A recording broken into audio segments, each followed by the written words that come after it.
Hi, I'm Emily Chen, and this is the story of how I learned that sometimes the deepest betrayals come wrapped in family loyalty. 10 years ago, I built MediTech Solutions from my garage into a $100 million healthcare technology company.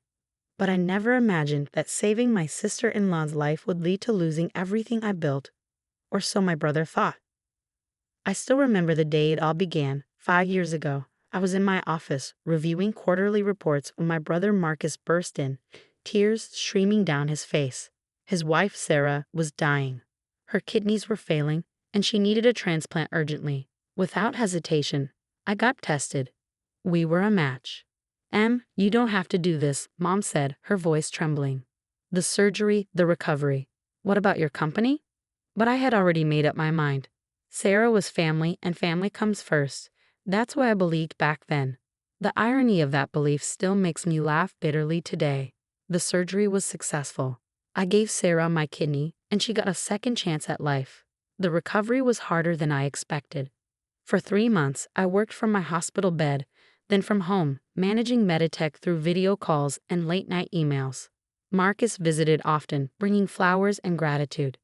"You saved our family, he would say, his eyes filled with what I thought was genuine appreciation. I'll never forget this. He didn't forget, but not in the way I expected. As I recovered, Marcus started showing more interest in Meditech. He'd stop by my office, asking questions about operations, finances, board members. I thought he was just being supportive, trying to help while I regained my strength. Sarah even started working in our HR department, my idea, a way to keep her close and give her purpose during her recovery. The company continued to grow. Our healthcare management software was being adopted by major hospitals across the country. We were innovating, expanding, thriving. But with success came complications I never saw coming. Marcus began attending board meetings as my advisor. He had an MBA from Harvard and a background in corporate finance.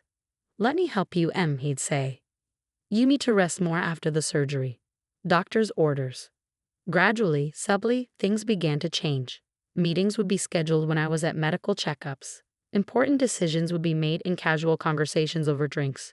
Drinks I couldn't have due to my post-donation dietary restrictions.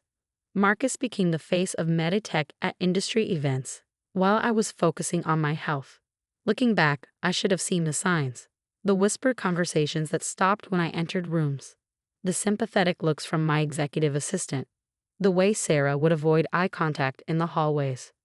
Then came the company's 10th anniversary celebration. I had planned a small gathering, but Marcus turned it into a major event at the city's most expensive hotel. "We need to show our strength to the investors," he insisted. I spent weeks preparing my founder's speech, excited to share our vision for the future. The ballroom was packed with employees, investors, and industry leaders. I sat at the main table, flanked by our board members, watching Marcus approach the podium for what I thought would be a brief introduction. 10 years ago, he began, his voice carrying across the silent room. "My sister started this company with a dream. Today, Meditech stands as a testament to innovation in healthcare technology." I smiled, waiting for him to continue. But then his tone changed. "However, times change, and so must leadership. Since my sister's kidney donation, her health has become increasingly fragile. Her frequent medical appointments and physical limitations have begun to impact the company's operations." My heart stopped. The room began to spin. This couldn't be happening. "The board and I have discussed this at length," Marcus continued, not even looking in my direction. "It's time for Meditech to enter a new era of leadership, one that isn't compromised by health issues and outdated management styles." I looked at the board members, people I had personally chosen, mentored, trusted. They were all nodding, some even smiling encouragingly at Marcus. "Emily," he turned to me now, his voice dripping with fake concern, "you're too weak to lead now. It's time to step down. Let those of us with the strength and vision take Meditech into the future." The room erupted in murmurs. I sat there, frozen, as Marcus continued his character assassination disguised as concerned brotherhood. Sarah sat beside him, head bowed, wearing the designer watch I had given her as a recovery gift. After all, Marcus's voice cut through my thoughts. What kind of sister would risk the livelihoods of hundreds of employees because of her pride? "Haven't I always looked out for you, Em?" Let me take care of everything, just like you took care of Sarah. I stood up slowly, my chair scraping against the floor. The room fell silent, hundreds of eyes on me. They expected tears, perhaps a scene. Instead, I walked to the podium, placed my prepared speech on it, and said quietly, "Congratulations, Marcus. I hope you know what you're doing."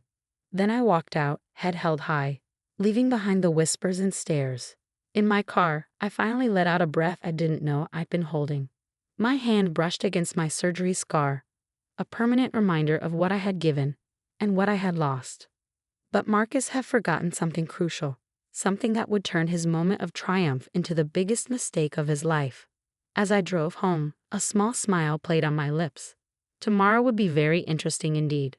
After all, I hadn't spent 10 years building a healthcare technology empire without learning a thing or two about protecting what's mine. Marcus was about to learn that sometimes the people you underestimate are the ones you should fear the most. I pulled into my driveway, already formulating my plan. My phone was buzzing with concerned messages from employees, investors, and board members. I ignored them all and went straight to my home office. Opening my laptop, I began typing. By dawn, everything would be ready. Marcus thought he had won. But he had no idea what was coming. Sometimes the quietest revenge is the most satisfying. The next morning would bring changes that none of them saw coming. Changes that would make them realize exactly how weak I really was. The next morning dawned crisp and clear. I arrived at the office at 6 a.m., well before anyone else would arrive. As I walked through the quiet halls of MediTech's headquarters, I couldn't help but smile at the security cameras tracking my movement. After all, I had personally overseen the installation of every single one. At precisely 9 a.m., Marcus strode through the front doors, Sarah trailing behind him. Both wore expressions of triumph that were about to be wiped clean off their faces. "Emily?" Marcus's voice held a mix of surprise and annoyance. "What are you doing here? I thought after last night you'd have the dignity to stay home and rest." "Oh, I'm feeling quite strong today," I replied, motioning them into the main conference room. "In fact, I've never felt better. We should probably discuss the company's future." "There's nothing to discuss," Marcus snapped, pulling out his phone. "I'm calling security." "I wouldn't do that if I were you," I interrupted, pulling out my tablet. "You see, while you were busy planning your little coup, I was busy too. Tell me, Marcus, did you actually read the company's founding documents, or were you too focused on practicing your speech?" The first hints of uncertainty crept into his expression. "What are you talking about?" I projected a document onto the conference room's main screen. "Let's start with ownership structure. When I founded MediTech, I created a dual-class share system. The publicly traded shares that you and the board have been so focused on, they're Class B shares. Voting rights, yes, but limited control." Sarah's perfectly manicured hands gripped the back of a chair as I continued. "The Class A shares, which hold supermajority control, they're held by a private trust, my private trust, one that specifically states that medical conditions cannot be used as grounds for leadership removal." Marcus's face paled. "That's impossible." The board can vote however they like." I cut him off. "It doesn't change the fact that I control 70% of the company's voting power." But that's just the beginning. I pulled up another document. "Remember that healthcare management software that generates 80% of our revenue? The one you've been taking credit for in those lovely interviews? It's not actually owned by MediTech. It's licensed through my personal holding company, MTech Innovations." "You can't do this," Marcus whispered, his confidence crumbling. "I already have," I replied, pulling up my email. "Last night, I sent notices to all our major clients. You see, their contracts include a key person clause. Me. If I'm forcibly removed from leadership, they have the right to terminate their contracts without penalty." I showed them my inbox, filled with responses. "Would you like to know how many have already indicated they'll exercise that right? Or should we discuss the fact that our top developers and research team are actually employed through MTech, not MediTech?" Sarah finally spoke, her voice trembling. "Emily, please, think about what you're doing. Think about the family." "Family?" I stood up, lifting my blouse slightly to show my surgery scar. "Like how you thought about family when you sat there silently last night. When you watched your husband try to steal the company I built while using my kidney donation as a weapon." The room fell silent. Through the glass walls, we could see employees gathering, whispers spreading as they checked their emails. Marcus frantically scrolled through his phone, no doubt seeing the company's stock price beginning to plummet as news spread. "You have two options," I continued calmly. "Option 1. I walk away with my intellectual property, my key employees, and my major clients. MediTech becomes an empty shell, and you can explain to the board and shareholders why the company's value dropped to zero overnight." And option 2, Marcus asked weakly. "You and Sarah resign immediately. You surrender your shares at current market value, which I should mention is dropping by the minute. You sign ironclad non-compete agreements and you move far, far away from here. In return, I don't pursue legal action for corporate espionage and attempted hostile takeover." "You wouldn't dare," Marcus sputtered. "We're family." I laughed, but there was no humor in it. "Funny how family only matters when you need something from me. You have 1 hour to decide. After that, I start making phone calls to the SEC about some interesting financial movements I've noticed in company accounts since you started attending board meetings." The next hour was a blur of lawyers, paperwork, and barely contained chaos. By noon, I sat alone in my office, looking out over the city. My phone buzzed continuously with messages from board members suddenly remembering their loyalty, industry leaders expressing support, and employees pledging their commitment. Mom called that evening, crying. "Did it have to end this way?" she asked. "They gave me no choice," I replied softly. "They tried to use my sacrifice against me. They forgot that giving away a kidney didn't mean giving away my spine." The aftermath was swift and decisive. Marcus and Sarah moved to California, their dreams of corporate takeover shattered. The board members who had supported them resigned quietly, replaced by people who understood the true meaning of loyalty. MediTech not only survived but thrived. Within a year, our market value had doubled. Our healthcare management software expanded internationally, helping millions of patients. The irony wasn't lost on me. The company they thought was weakened by my medical condition was revolutionizing healthcare technology. Sometimes late at night, I trace the scar on my side and think about family, loyalty, and betrayal. I don't regret donating my kidney. Sarah's life was worth saving regardless of what came after. But I learned that true strength isn't measured by physical health or corporate titles. It's measured by the quiet power of being underestimated and proving everyone wrong. These days, when I attend industry events, I often hear whispers. "That's Emily Chen, the one woe." They never finish the sentence, but they don't have to.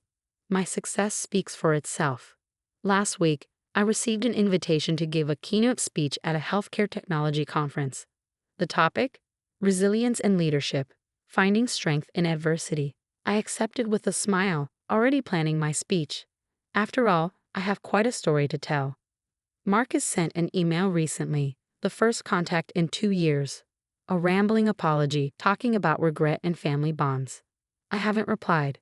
Some bridges, once burned, should stay ashes. Mom still hopes for reconciliation. Family is family, she says. But I've learned that true family isn't defined by blood or shared history. It's defined by respect, loyalty, and understanding that strength comes in many forms. As I write this from my office, watching the sunset over the city skyline, I think about the journey that brought me here. The surgery scar has faded, but the lessons remain.